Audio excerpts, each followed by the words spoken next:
கோவை நகரத்துக்கான இந்த நிராகரிப்பு அப்படின்றது என்ன மாதிரியான உணர்வை தருது?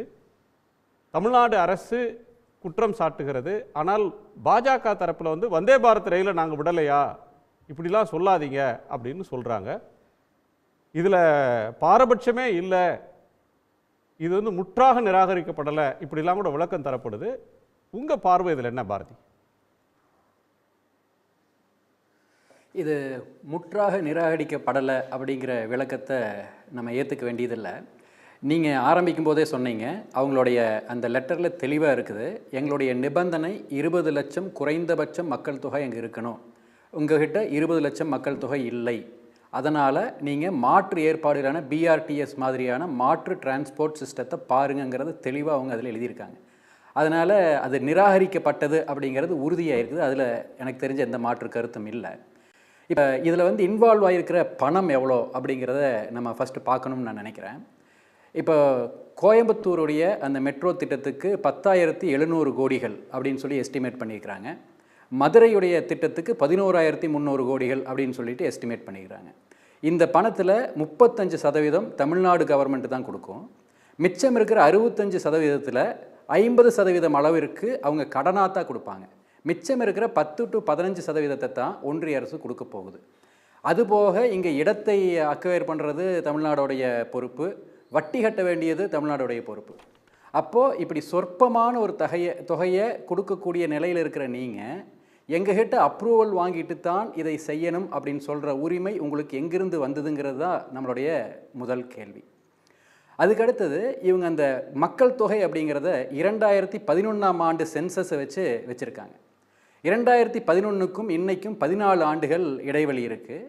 அந்த இடைவெளியில் மக்கள் தொகை அதிகரிச்சிருக்கும். இப்போ இந்தியாவுடைய மக்கள் தொகை அதிகரிக்கும் வேகத்தை விட தமிழ்நாட்டுடைய மக்கள் தொகை அதிகரிக்கும் வேகம் குறைவு தான். ஏன்னா தமிழ்நாடு முன்னேறிய மாநிலம்.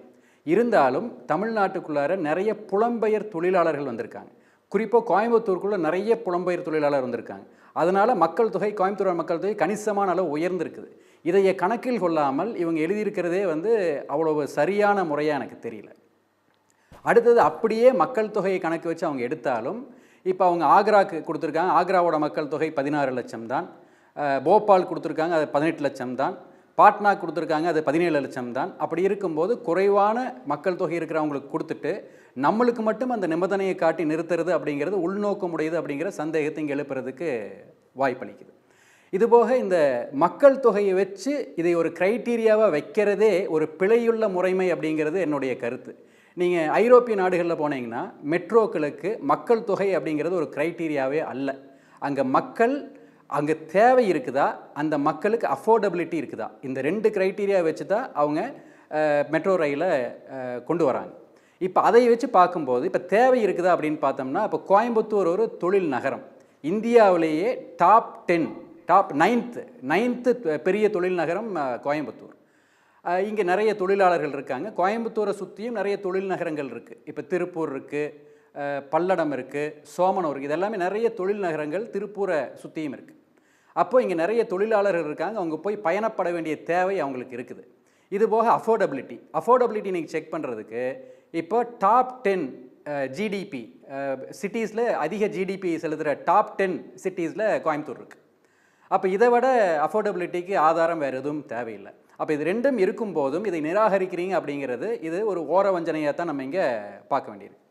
அதுபோக இப்போ 4 மெட்ரோக்கள் கொண்ட மாநிலங்களில் இருக்குது இந்தியாவில். இப்போ இந்தியாவிலேயே ஜிடிபி க்ரோத் ரேட்டில் நம்பர் 1 இருக்கிறது தமிழ்நாடு தான். அப்படி நம்பர் 1 இருக்கிற தமிழ்நாட்டுக்கு ஒரே ஒரு மெட்ரோ தான் கொடுக்கறது அப்படிங்கிறது இது அநீதி இல்லையா? இதுபோக கடைசியை நான் படிக்க விரும்புகிறேன்.